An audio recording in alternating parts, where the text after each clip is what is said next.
And welcome to another special episode of Grind Music and Repeat. It's your host DraQuan, Dre to let me earn it great. Hey, for one, I want to say thank you for tuning in again, and paying attention to what we got going on over here at 810 Studios. We blowing up, and we experimenting, and the chemistry is amazing. So today we're gonna give you we shouting out to the LadyBlue.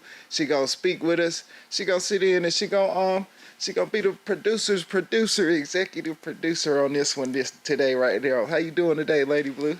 I'm doing fabulous. Welcome everybody to Grind.Music.Repeat. Yes, it is the one and only LadyBlue, and I'm excited to be here today with Mr. DraQuan, aka HoodRock. Let's go. We love you, HoodRock. I love y'all too. And so today, on this very special episode, we are going to be talking about the business of music and the entertainment industry. And let's get down to it. First, Drake and his 100 gigs. Oh, the 100 gigs. Oh, man. It's amazing to see. Like, you will wonder, like, how certain people create what they create when they creating it. So, like, but sometimes that door closed where you can't see it. So that rare opportunity where you can look back and see, like Drake, what he was making, like nothing was the same or anything similar, or seeing the records that almost could have made it. I think like that whole process of like even, you know, creating the 100 gigs and it being accessible to fans, that's a different way to showcase different sides. And I think like that speaks more to the Drake that I grew accustomed to knowing, you know what I'm saying, as just musically, you know what I'm saying. I don't know him personally, but if you try to Grind Music Repeat, Jersey, we do your thing over here. But like as far as like that comeback season, Drake, if you just now reading this, Drake, that Take Care, what was that joint? So Far Gone. I think that was one of my favorite joints. Like, or Thank Me Later. Like those kind of Dreezys right there. I think that's the ones we were seeing with that.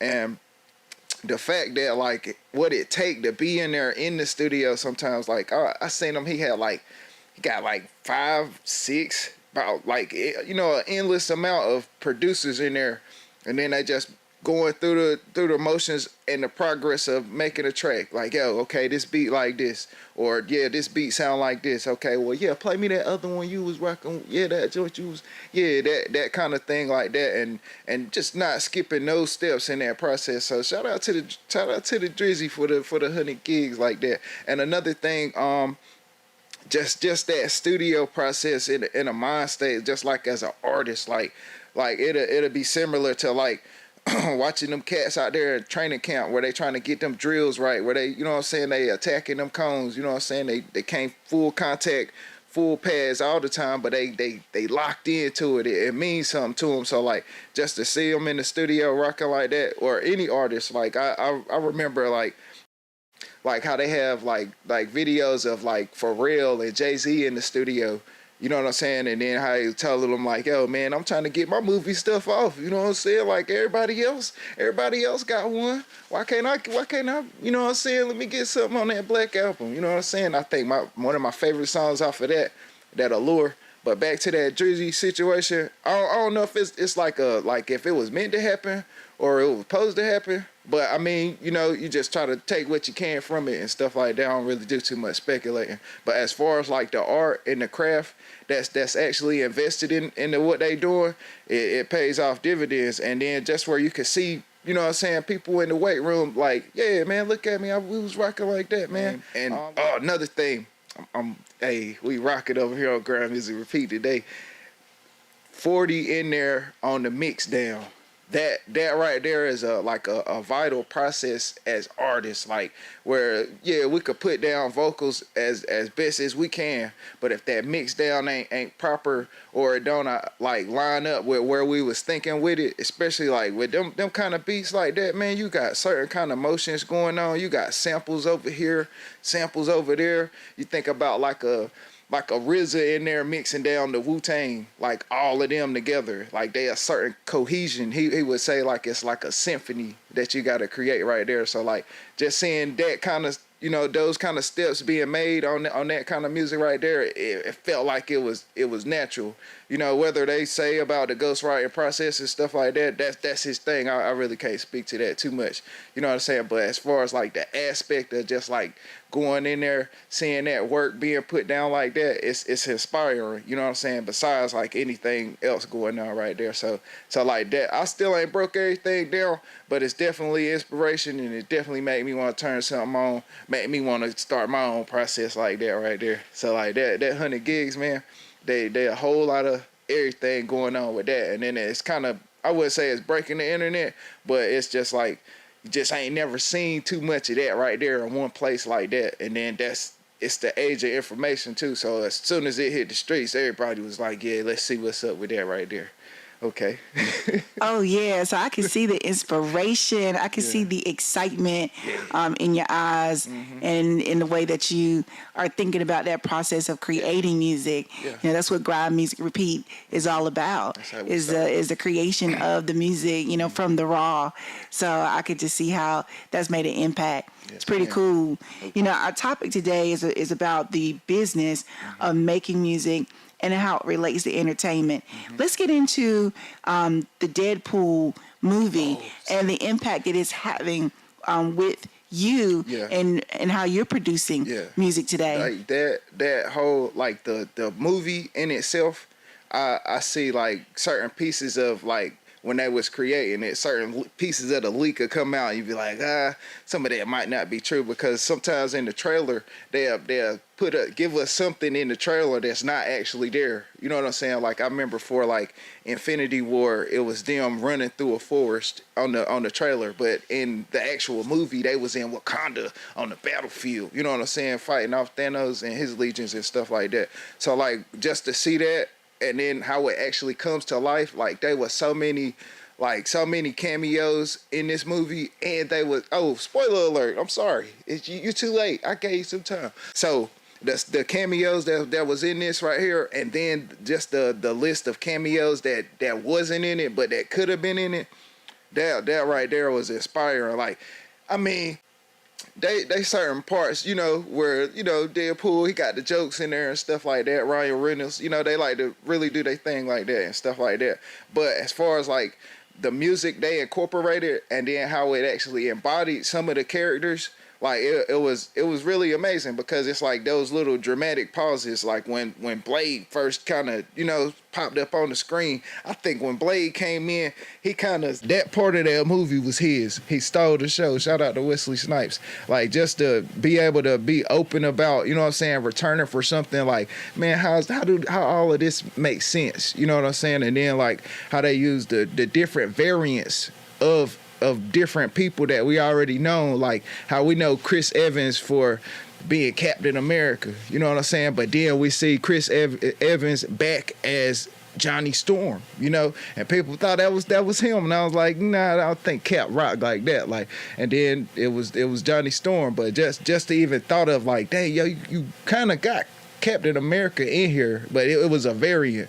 And then off of that movie, like just seeing like so many different versions of certain people and stuff like that, it made me think about like, how many versions of me can I create? You know what I'm saying? As I grind and make my music and find a way to repeat that process, like that kind of thing is kind of strengthening, like, I mean, yeah, it's fantasy and then it's otherworldly sometimes like that, but it's just the motivational standpoints that we can get from a movie like that, and then where that can propel us, because sometimes we don't always see it like that, where all of them is just bad endings or horror stories and stuff like that, but you can see where somebody else can get something out of this, like, dang, yeah, I felt that right there. He trying to, taking care of home is one thing, but when you got to save the universe, that's a whole different kind of pressure that come with that, Zini. You know what I'm saying? And then we had to wait on the world on us and stuff like that. And then what we do? We let it crush us,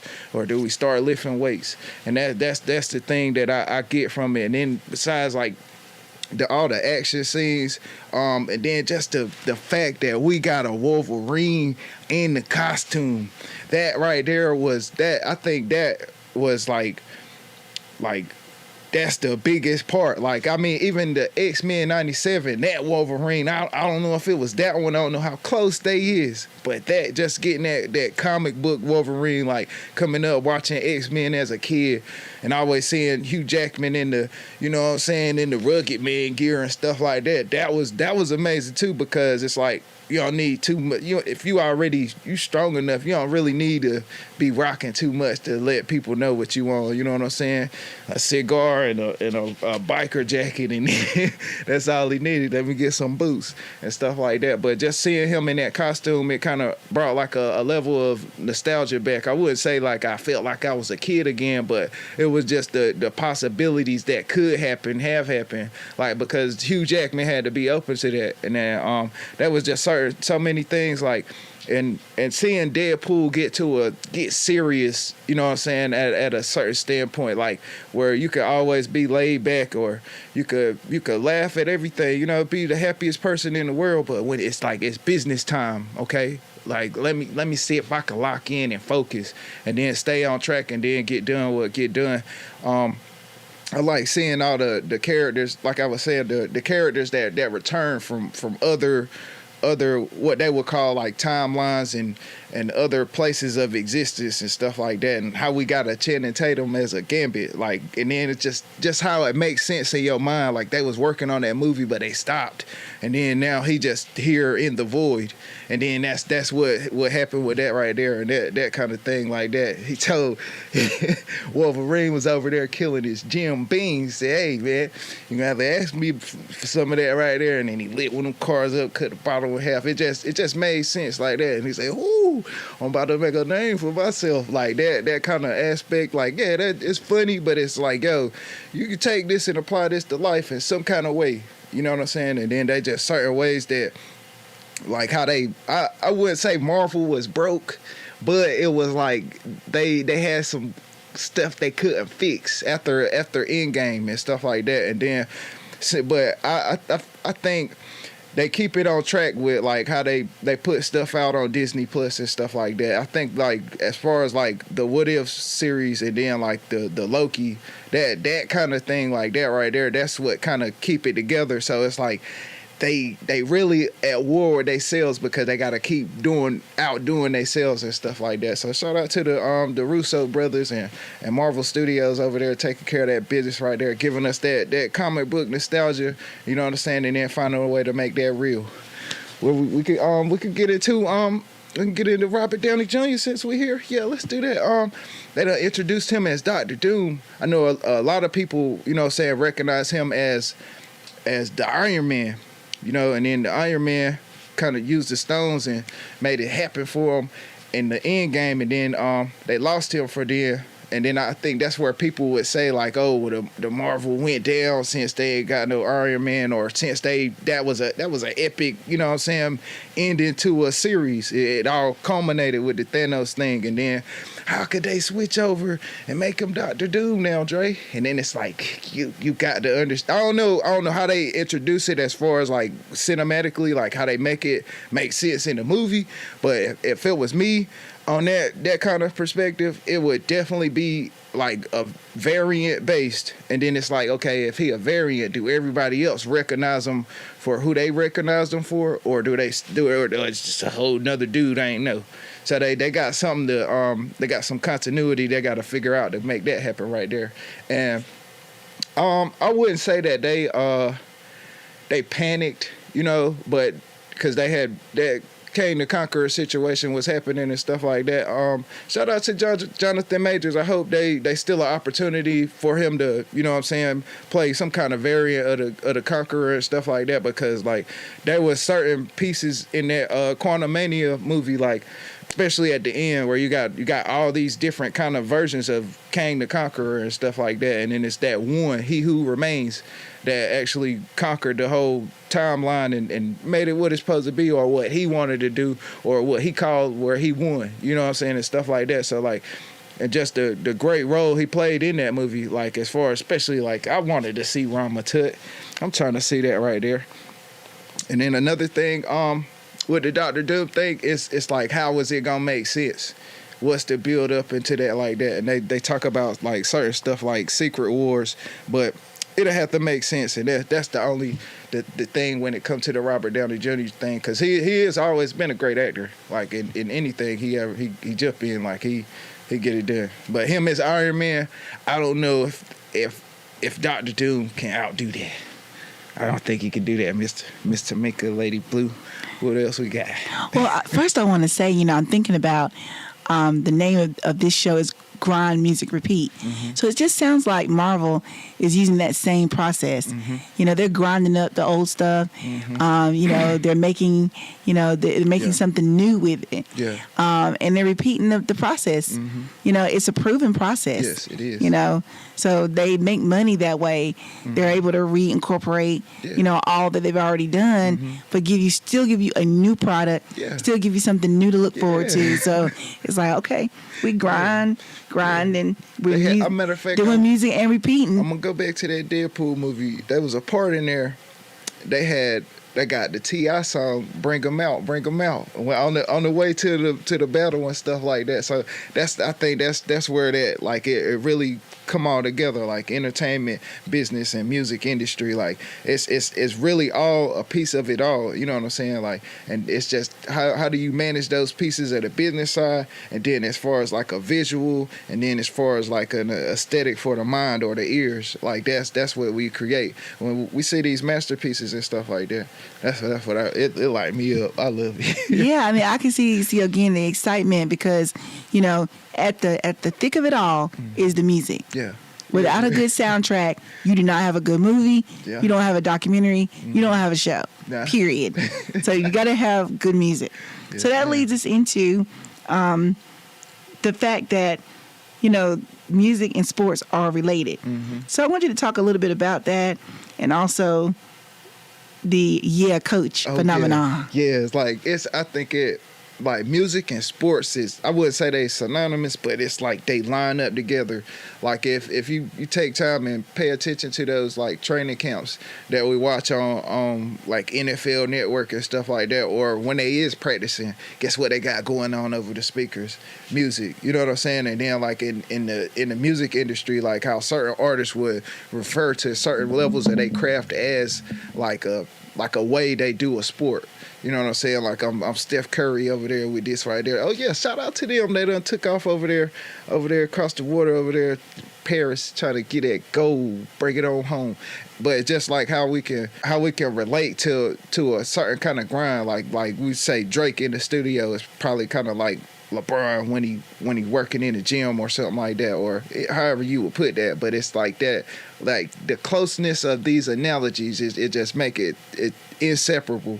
And then it's just like even going to the games and stuff like that, when they coach call timeout, we down by 30.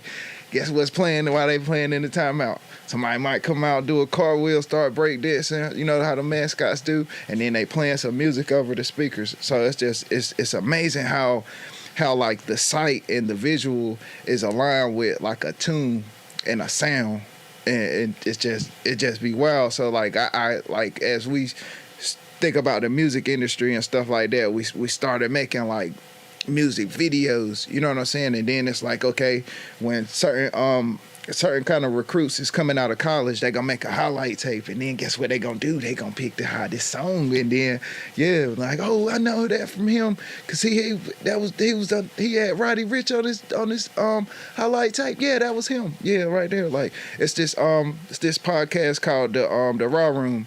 They had they kind of did it the best, like this, the culmination of it, like the pivot and and all of those kind of podcasts. But the Raw Room with Darren Bates, I think it's with Jalen Collins and a couple other guys that was in the league and stuff like that. And on one of their episodes, they had Starlito and Don Tripp up there at the same time, and then it's just, they just built on certain aspects of like what they know about the entertainment industry, and then it's like what Don Tripp and Starlito knew about the sports and entertainment kind of side of that kind of thing like that, and then how certain things related to them, and then they was able to they was able to actually check out a couple of high school tapes from the, people sending them in and stuff like that. They call it the Raw Room Academy.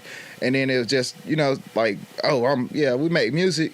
Yeah, man, I used to tackle people for a living, but we could still, meet up, and then we could still have the same kind of things on our mind and keep it positive and entertaining at the same time, and just being respectful too also.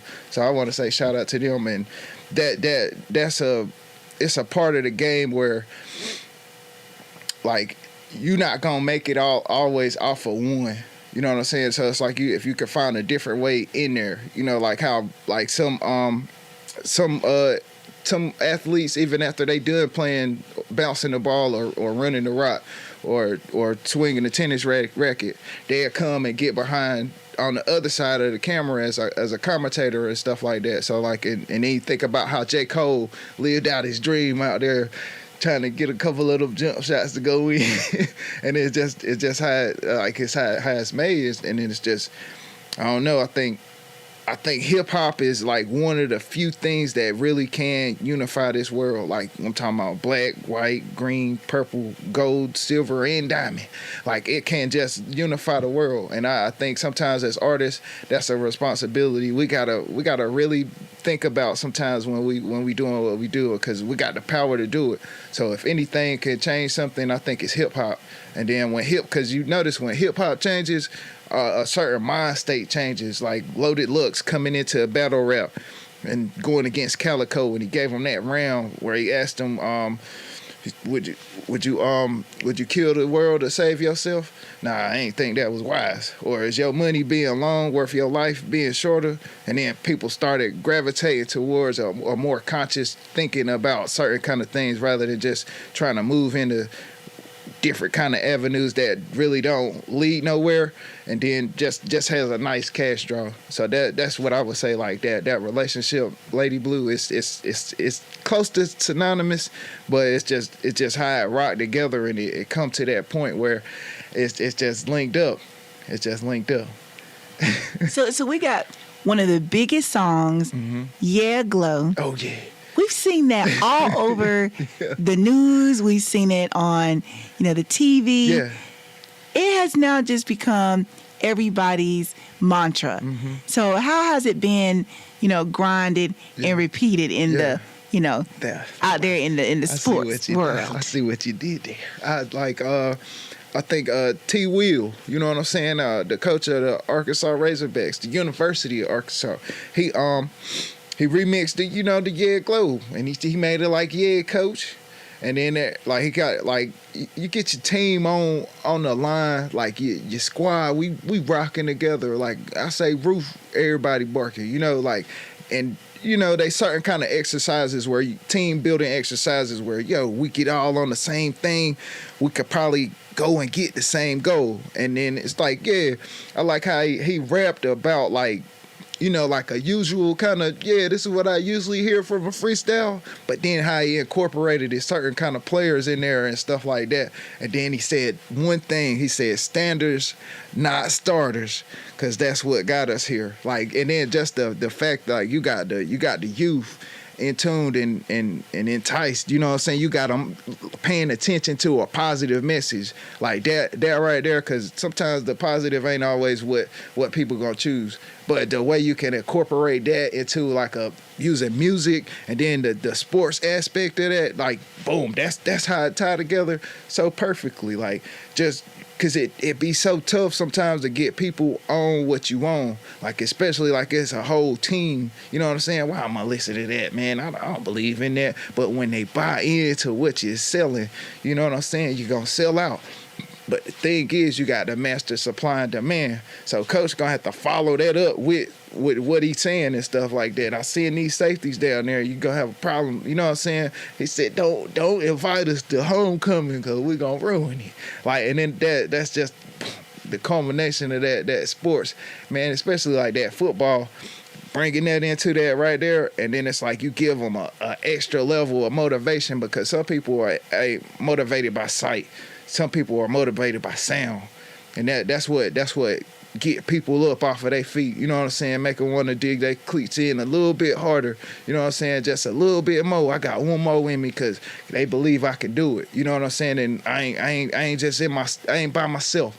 You know what I'm saying? This ain't just a battle I fight alone. Like this is a goal for the squad right here, where we can be unified and we can move like water for anything we want to grow. That's what we do with that right there. So shout out to the coach T.Will over there at University of Arkansas. Yeah, coach. All right, so we back in the game. Football season is back. It's coming up. What's going to be in there for Mr. Hood Rock on this new season? Miss Tamika, my Falcons, look, we played last night. I see the preseason as like a kind of like it's still versions of practice and stuff like that, but it is back. It is here to stay for a while. You know what I'm saying? And I want to enjoy it and stuff like that. We got a fantasy league coming up again. You know what I'm saying? I wanted the year before last. You know what I'm saying? I came up second place last year. I ain't really like that. We don't like that. But so as far as them Falcons last night, we got we drafted a quarterback in the first round. They didn't want us to do it because we had Kirko Chains. You know what I'm saying? And I felt like we was just misusing our opportunities and stuff like that. But that quarterback got that football out of there. That's what we was talking to Mr. Buck Sweep about right there. Just getting that ball out of there, distribute it to the playmakers, and then just to see the coach, how confident he is in his first season. You know what I'm saying? Raheem Morris, strong one of these. You know what I'm saying? Got a whole lot of heart. He'll walk in there with it too. And just down there in Miami against the Dolphins. You know what I'm saying? We ain't win. You know what I'm saying? We didn't win. But, hey, we came out there and ball. We showed that we have a chance. You know what I'm saying? I'm pretty sure Mr. Arthur Blank is proud of what he got going on down there. We start the year off week 1 against the Steelers.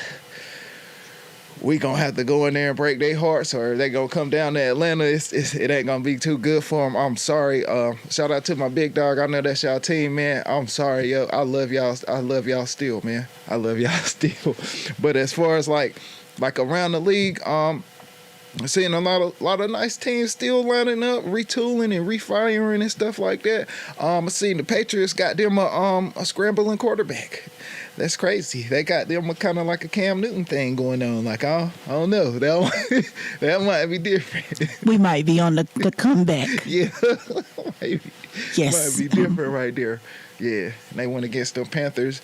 And another thing I seen with the return of football is they got this new kickoff rule. So I'm trying to see if that's going to, you know what I'm saying, cut down on like, you know, the injuries on just that one set play, you know what I'm saying, as far as on the kickoff and stuff like that. But there's still gonna be injuries and stuff like that coming into training camp, you know what I'm saying, people trying to be their best to work to get on the roster and stuff like that.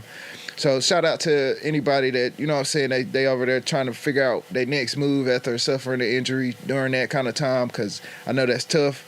And I hope it's in them teams' heart to you know what I'm saying, make sure y'all get straight or y'all can get the help y'all need and stuff like that, because football is a tough sport, and it's a lot of physicality in it. But the reason why I like it sometimes is because of like the camaraderie that can, you know what I'm saying, coexist, like especially like with some of those players, you know, go down on the field, and then you just can see how like both teams, you know, show respect for them like that.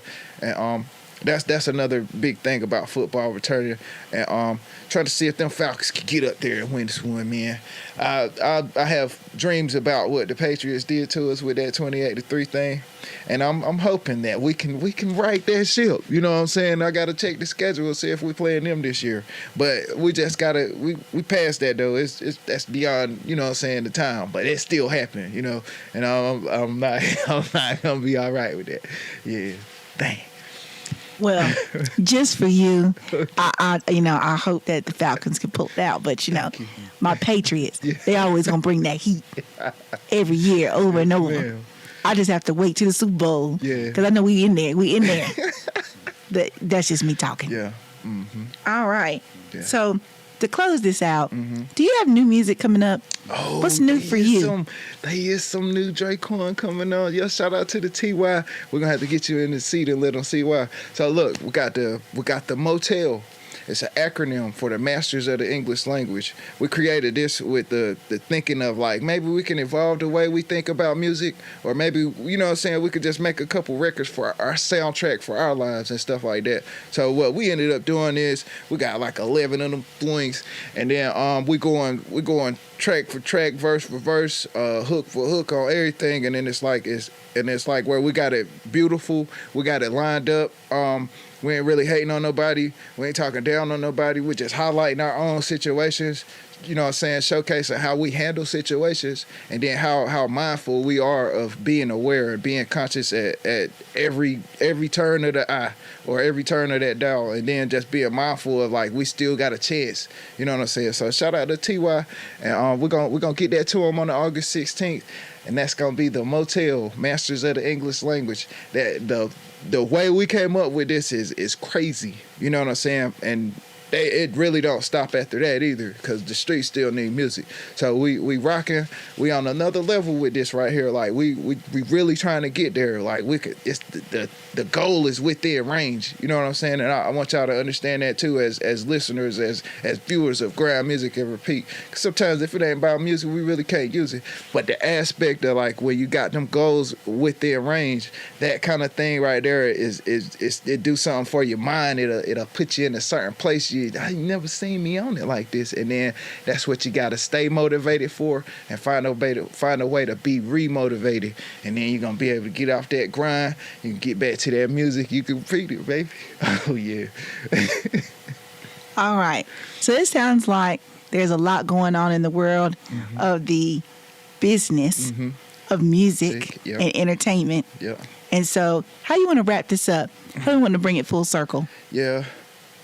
We wrap it up with like, cause you gotta create your own sometimes. So like as far as like you Marvel, you know what I'm saying? You got comic books and stuff like that. You want to make this real. You gonna get you some good actors. You know what I'm saying? You gonna get you some good people that can shoot these visuals and stuff like that. And then the aspect of the sports entertainment come in with, okay, we want some strong looking people in here. So they gonna be some workouts. You know what I'm saying? They gonna be some people that's actually trying to feel their role.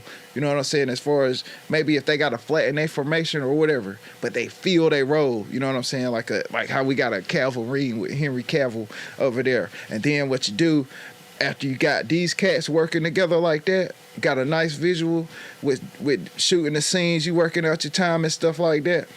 Dang, I'm telling y'all how to make a movie. Then you get you a nice soundtrack right there. That not like it makes it or breaks it, but a movie with a nice soundtrack is just always it's gonna be something that can live in somebody's minds.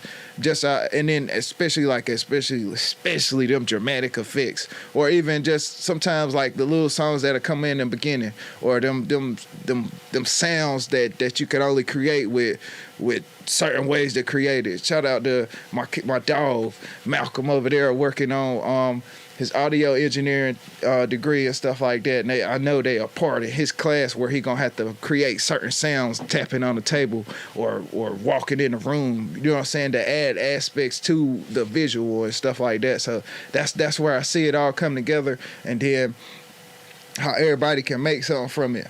You know. And then what can we make? And then some people gonna get their plate to go, you know, and that's okay.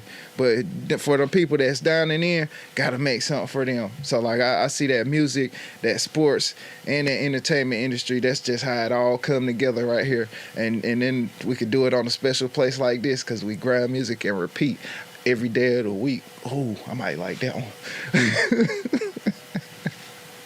All right. So it's been a pleasure having the opportunity to produce you today. Thank you. Great show. How do you want to end it? So we're gonna shoot some love out to the hot girl at Shelly Shell. You know, I was feeling kind of inspired after what I said in on last night. You know what I'm saying?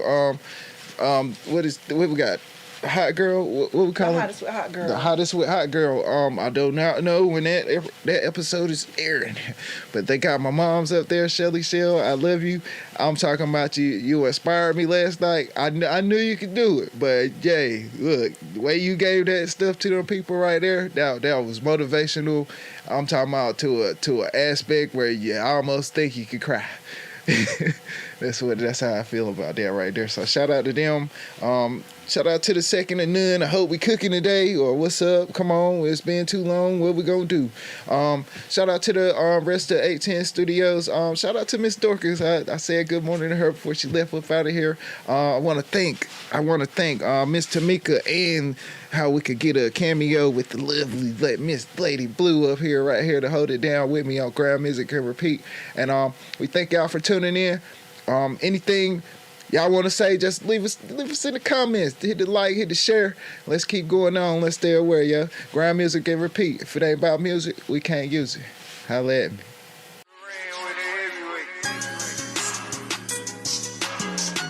World Series number 1.